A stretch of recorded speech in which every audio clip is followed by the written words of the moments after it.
8절까지의 말씀입니다. 구약성경 548쪽입니다. 열왕기상 19장 1절에서 8절까지의 말씀입니다. 하나님 말씀 우리 한 목소리로 함께 봉독하도록 하겠습니다.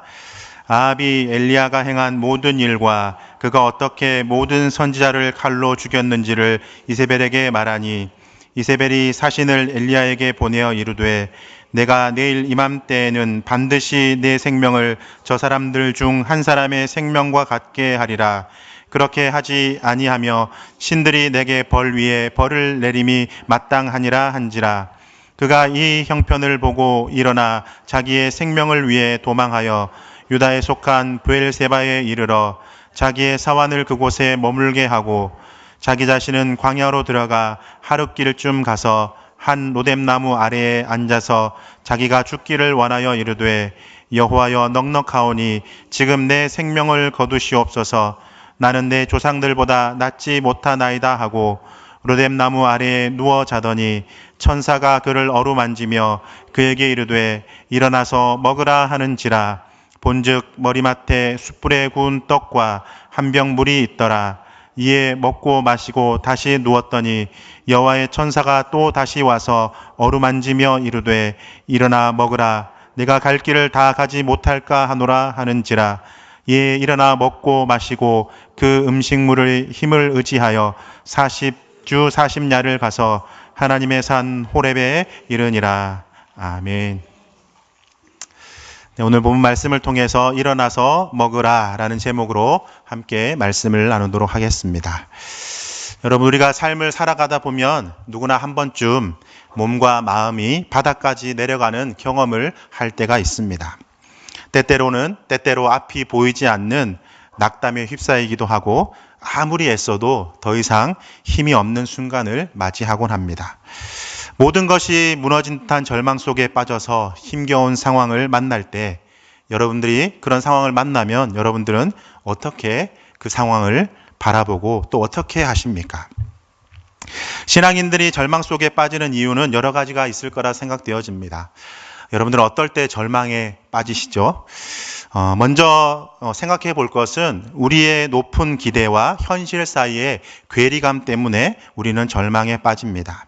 먼저 우리 안에는 이런 마음이 있습니다. 예수님을 믿으면 복을 받는다라는 기복주의적인 마음이 다 있습니다. 그래서 하나님을 믿고 따라가면 삶이 복되고 순탄하기를 기대하게 됩니다. 특별히 신앙생활을 열심히 하고 또 말씀에 순종할 때 더더욱 하나님께서 좋은 일들로 인도해 주실 거다라는 그러한 마음이 우리 안에 생기게 됩니다. 그런데 여러분 어떻습니까? 현실의 모습은 어떻습니까? 우리는 하나님의 은혜로 잘 되어지고 또 모든 것이 순탄하기를 바라고 원하지만 현실의 삶을 살펴보면 그렇지 않은 경우가 참 많이 있습니다. 우리가 열심히 신앙생활을 하고 있지만 우리의 삶 속에는 어려움과 아픔이 찾아오게 되어 있습니다. 여러분, 예수님을 믿는다고 해서 여러분 몸에 질병이 생기지 않습니까? 안 아프신 분 계십니까? 또 예수님을 믿는다고 해서 하는 일마다 다 잘 풀리고 원하는 것이 다 여러분 뜻대로 되어지고 있습니까? 그런 분도 계시겠지만 대부분의 우리의 모습은 그렇지 않습니다. 그런데 문제는 이런 어려움이 찾아오면 우리는 하나님을 원망하며 절망에 빠지기가 쉽다라는 것입니다. 내가 기대하는 것, 예수님을 잘 믿으면 다 잘 되고 만사가 형통하고 복을 받을 것 같은데 그런 큰 기대감을 가지고 있는데 현실을 살아가다 보니 현실 속에는 여전히 나의 삶 속에 고난과 아픔이 찾아오고 또 힘겹고 어려움도 찾아오고 때로는 이해되지 않는 그런 일들도 찾아옵니다. 기대가 크면 현실 속에서 겪는 어려움이 또 찾아올 때 그 괴리감 때문에 우리는 절망이 찾아옵니다. 예수 믿으면 복 받는다는데 다 잘 된다는데 이게 무슨 일입니까? 라고 우리는 그런 의문이 생기게 됩니다. 열심히 믿음 생활하고 열심히 기도했는데 얼마나 열심히 했는데 왜 이런 일이 나에게 일어납니까? 라는 의문이 생기면 신앙에 회의감이 생기고 절망감에 빠지게 됩니다.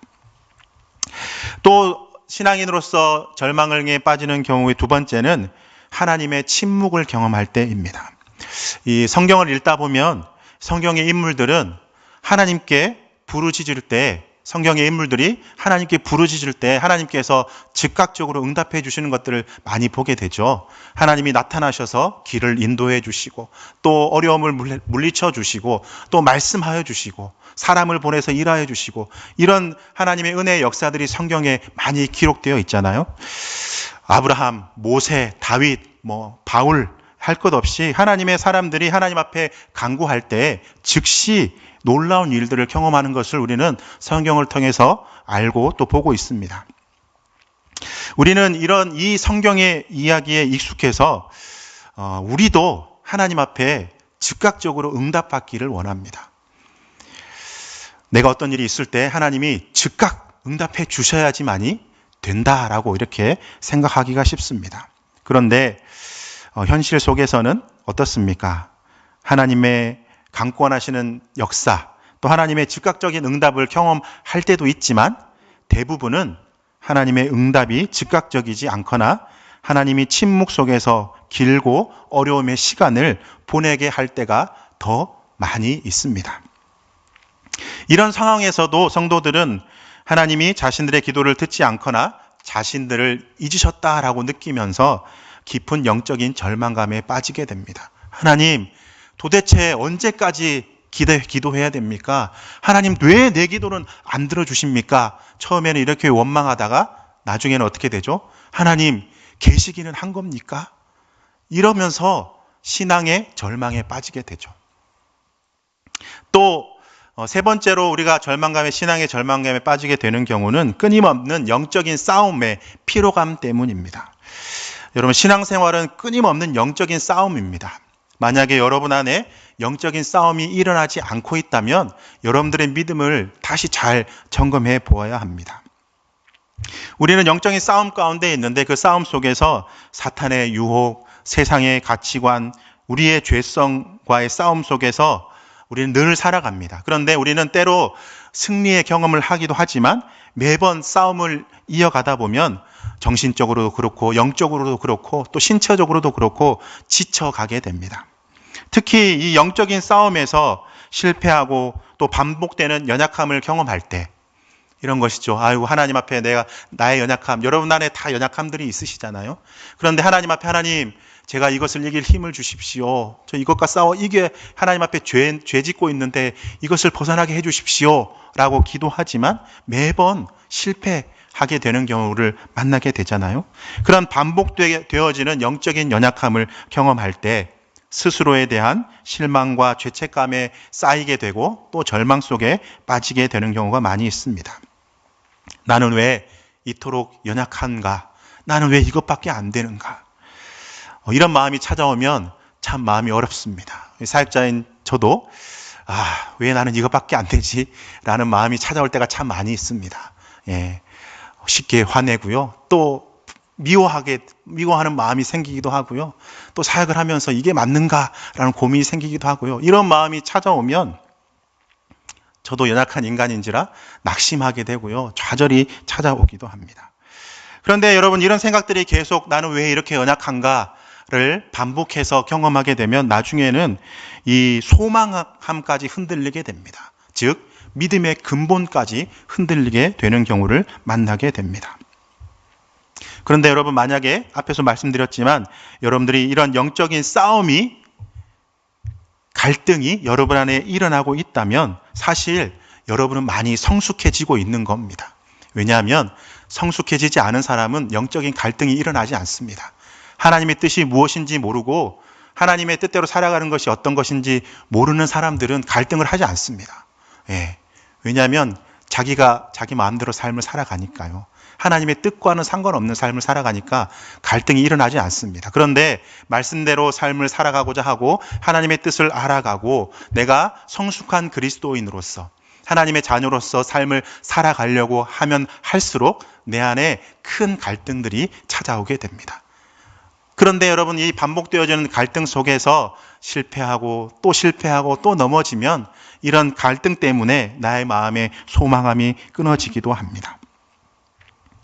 우리가 크게 이 세 가지의 내용을 살펴보았지만 이 외에도 아주 많은 것들이 우리를 절망감 속에 빠지게 합니다. 그런데 여러분, 앞에서 말씀드린 이 세 가지는 여러분들이 신앙생활을 하면서 겪게 되는 절망감입니다. 신앙인이 아닌 것, 신앙과 상관없는 절망감이 아니라 신앙생활을 하는 속에서 겪는 절망감을 말씀드렸습니다.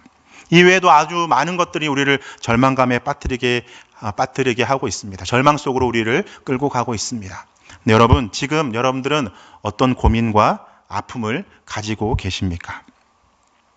오늘 본문 속에서 하나님이 엘리야에게 베풀어 주신 은혜를 통해 회복시키시는 말씀을 우리가 살펴보고 우리도 소망을 찾고 다시 힘을 얻고 기도로 나아가는 그러한 시간이 되었으면 참 좋겠습니다. 먼저 우리는 절망의 순간에도 찾아오시는 하나님을 신뢰해야 합니다. 오늘 본문 말씀의 내용은 우리가 잘 아는 그런 내용입니다. 엘리야 선지자와 바알 아세라 선지자의 대결에 대한 내용이 나오고 그 뒤에 이어지는 내용이 오늘 본문 19장의 말씀입니다. 먼저 우리 18장 앞의 내용을 살펴보면 엘리야는 선지자로서 하나님의 은혜와 능력을 체험한 사람이었습니다. 갈멜산에서 바알과 아세라 선지자 850명하고 대결을 해서 영적인 싸움에서 엄청난 승리를 거둔 인물입니다. 그런데 이 18장 말씀에 보면 이 배경이 이렇습니다. 당시 이스라엘은 아합과 이세벨 왕비의 영향으로 우상 숭배에 깊이 빠져 있었습니다. 엘리야는 이 이스라엘 자손들을 향해서 열왕기상 18장 21절에 보면 이렇게 이야기하고 있습니다. 엘리야가 모든 백성에게 가까이 나아가서 이르되 너희가 어느 때까지 둘 사이에서 머뭇머뭇하려느냐. 여호와가 만일 하나님이면 그를 따르고 바알이 만일 하나님이면 그를 따를지니라 하니 백성이 말 한마디도 대답하지 아니하는지라. 엘리야는 백성들의 앞에 나아가서 우상 숭배에 빠져있는 왕과 왕비와 백성들 앞에 나아가서 너희가 어느 때까지 이 둘 사이에서 머뭇머뭇하려느냐. 여호와가 하나님이면 하나님 앞에 서고 바알이 하나님이면 바알 앞으로 가라라고, 선택하라라고 이렇게 강력하게 이야기를 합니다. 여호와가 참 하나님이면 그를 따르라. 이 믿음의 도전을 선포하고 거짓 선지자 바알 선지자와 아세라 선지자의 대결을 시작합니다. 엘리야가 이렇게 제안을 합니다. 송아지 둘을 가져다가 한 마리씩 택해서 각을 떠서 나무 위에 올려놓고 불을 붙이지 말자. 그리고 너희는 너희의 신의 이름을 부르고 나는 하나님의 이름을 부르겠다라고 이렇게 이야기를 합니다. 그리고 불로 응답하는 신이 참 하나님이다 라고 이렇게 제안을 합니다. 바알의 선지자들은 송아지를 가져다가 잡고 아침부터 낮까지 바알의 이름을 부릅니다. 바알이여 응답하소서, 바알이여 응답하소서. 아침부터 이 바알을 부르는 소리가 계속해서 시작됩니다. 계속해서 소리치지만 아무런 소리도 없고 아무런 응답도 일어나지 않았습니다. 응답이 없자 이제 제단 주변에서 뛰어다니면서 칼과 창으로 스스로의 몸을 상하게 하면서 더 큰 소리로 부릅니다. 정오가 지나고 저녁 소재, 오늘날의 시간으로 표현하면 오후 3시까지 자기들의 몸을 상하고 피를 흘리면서 바알이여 응답하소서, 바알이여 응답하소서라고 이렇게 자신들의 신의 이름을 부릅니다. 그런데 그때까지 아침부터 오후까지 아무런 응답이 일어나지 않았습니다. 마침내 엘리야의 차례가 되었습니다. 엘리야는 여호와의 이름을 의지하여서 돌로 제단을 쌓고 제단 위에 돌아가면서 도랑을 파게 됩니다. 그리고 나무를 벌리고 송아지를 잡아서 각을 뜨고 그 나무 위에 올려놓습니다. 그리고 통 넷에다가 물을 채워서 그 도랑과 나무와 번제물에 붓게 됩니다. 3번 그렇게 합니다. 그러니까 4통씩 3번 했으니까 12통의 물을 붓게 된 것이죠. 그리고 물이 가득하였습니다. 그리고 마침내 그는 여호와 하나님 앞에 기도하였습니다. 겸손히 나아가 기도합니다. 열왕기상 18장 37절에 여호와여 응답하소서, 내게 응답하소서. 이 백성에게 주 여호와는 하나님이신 것과 주는 그들의 마음을 돌이키심을 알게 하옵소서 하매 그때 하늘에서 불이 내려서 번제물을 태워오는 놀라운 기적을 경험했습니다.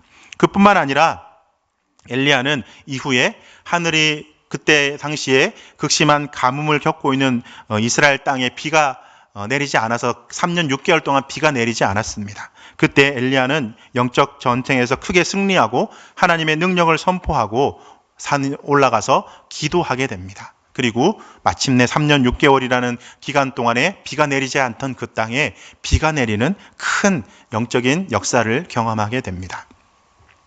엘리야는 어떻습니까? 하나님의 이름을 부르고 바알의 선지자들과의 대결에서 큰 승리를 거두게 됩니다. 또 그 땅에 가뭄이 극심한 그 땅 가운데 하나님 앞에 엎드려 기도함으로 큰 비를 내리는 그러한 놀라운 영적인 승리를 경험하게 됩니다.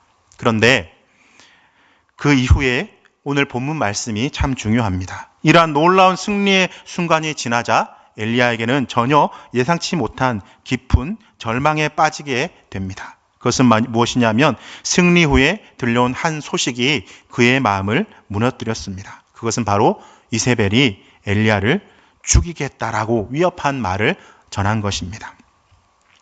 엘리야는 갑작스럽게 큰 승리를 경험하였지만 자신의 생명이 위협받는 상황을 만나게 됩니다.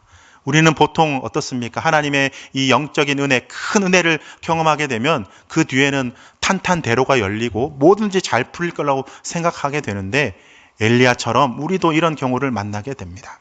엘리야는 어떻습니까? 생명을 위협받는 그러한 말을 듣게 됩니다. 이때 엘리야는 크게 두려워하고 낙심하게 됩니다. 그리고 사막으로 도망을 치게 되죠. 그리고 오늘 본문의 말씀처럼 하룻길을 지나서 로뎀나무에 홀로 앉아서 하나님 앞에 이렇게 고백합니다. 여호와여, 넉넉하오니 이제 내 생명을 거두시옵소서. 나는 내 조상들보다 못하나이다. 큰 영적인 전투에서 승리를 경험하고 가뭄의 땅 가운데 기도함을 통해서 놀라운 그러한 기적을, 비가 내리는 놀라운 기적을 행하였던 엘리야지만 자신의 생명을 위협받는 그 이야기를 듣고 난 후에 낙담하고 두려워하고 좌절하게 됩니다. 이것이 우리의 연약한 모습입니다. 엘리야는 커다란 승리를 경험했지만 그 후 극심한 절망과 탈진의 상황을 만나게 됩니다. 이러한 엘리야의 모습은 우리의 모습과도 참 많이 닮아 있습니다.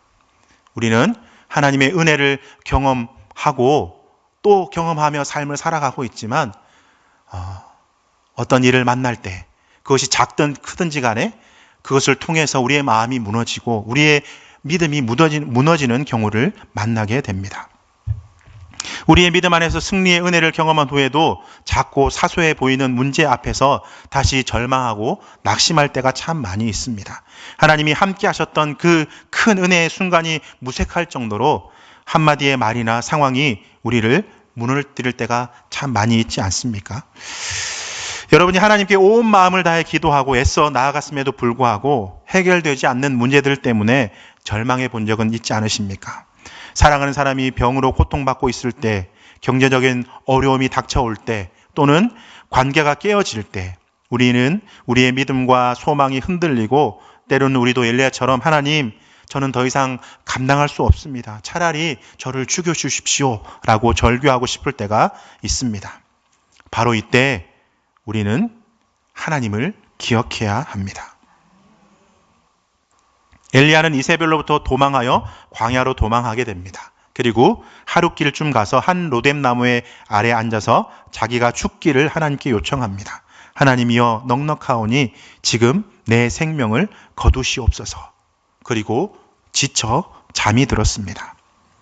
그는 지쳐 있었고 마음 깊은 곳에서부터 회복이 필요한 상태였습니다. 하나님은 이런 엘리야의 절망을 외면하지 않으셨습니다. 하나님께서는 천사를 보내어 그의 손에 그에게 손수 음식을 마련해 주었습니다. 천사가 그를 어루만지며 일어나서 먹으라 라고 하셨습니다. 엘리야가 눈을 떠보니 머리맡에 숯불에 구운 떡과 물이 준비되어 있었습니다. 하나님은 우리가 절망 속에 빠져 있을 때 그냥 말로만 힘내라 이렇게 말로만 하시지 않습니다. 하나님께서는 우리가 다시 일어날 수 있도록 우리의 필요를 세심하게 채워주십니다. 엘리야에게 떡과 물을 주셨던 것처럼 우리에게는 각자의 처한 상황에 따라서 하나님께서 은혜를 맞춤형으로 주십니다. 어떤 분에게는 말씀과 기도를 통해서 새로운 소망을 허락해 주시고, 또 어떤 분들에게는 이웃과 따뜻한 교제를 통해서 위로와 격려를 주시기도 합니다. 또한 생각하지 못한 상황 속에서 생각하지 못한 만남, 또 생각하지 못한 이야기를, 그 한마디를 들음을 통해서 하나님의 음성을 깨닫기도 합니다. 하나님은 우리가 절망 속에 머무르지 않도록 조용히 그러나 분명하게 다가오십니다. 엘리야에게 떡과 물을 준비하신 하나님께서 우리에게도 필요한 모든 것을 준비해 두셨습니다. 본문에서 하나님은 엘리야에게 일어나라, 먹으라 이렇게 말씀합니다. 내가 갈 길을 다 가지 못할까 하노라 라고 이렇게 말씀하십니다. 엘리야는 그 음식을 먹고 40주야를 걸어서 하나님의 산 호렙에 도달합니다. 하나님은 엘리야가 끝까지 가도록 힘을 주셨습니다. 우리도 사실 마찬가지죠. 하나님께서 주시는 은혜는 우리의 연약함을 이기고 다음 걸음을 내딛게 하는 능력으로 다가오게 됩니다. 때로는 하나님께서 우리가 견딜 수 있을 만큼만, 견딜 수 있을 것만 같던 일들을 허락하시기도 하고, 그 과정 속에서 힘을 빼앗기는 것 같을 때도 있습니다. 하지만 하나님은 우리가 이 여정을 끝까지 걸어갈 수 있도록 이 어려움 속에서 필요한 모든 것을 공급해 주십니다. 엘리야가 하나님의 은혜로 다시 걸어갈 수 있었던 것처럼 오늘도 우리는 하나님을 의지하여 우리의 길을 걸어갈 수 있는 것입니다.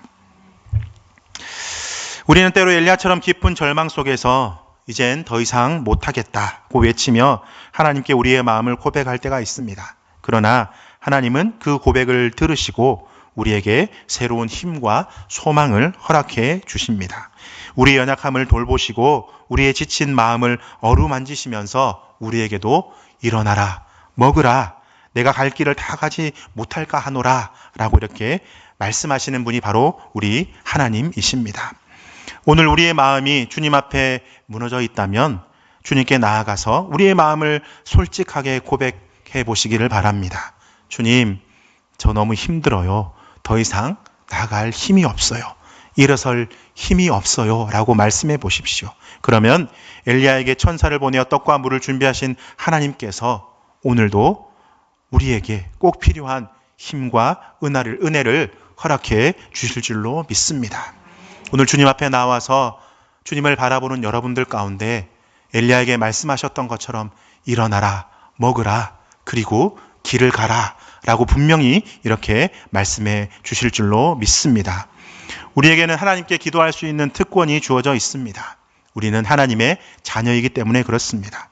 우리의 모든 절망과 두려움, 그리고 엘리야가 겪었던 깊은 슬픔과 무기력함을 하나님께 기도하며 맡겨 드립시다. 주님께서는 우리의 마음을 회복시켜 주시고 다시 힘을 내어서 일어설 수 있도록 우리를 붙잡아 주실 줄로 믿습니다.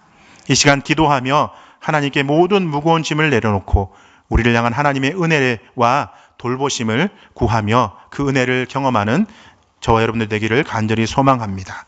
하나님께서 주시는 새로운 힘과 소망으로 다시 한 걸음 내디딜 수 있는 귀한 밤이 되기를 간절히 소망합니다. 오늘도 하나님께서 우리의 길을 인도하시며 천사를 보내시어 우리의 필요를 채워주실 줄로 믿습니다. 이 시간 우리 함께 찬양하며 기도에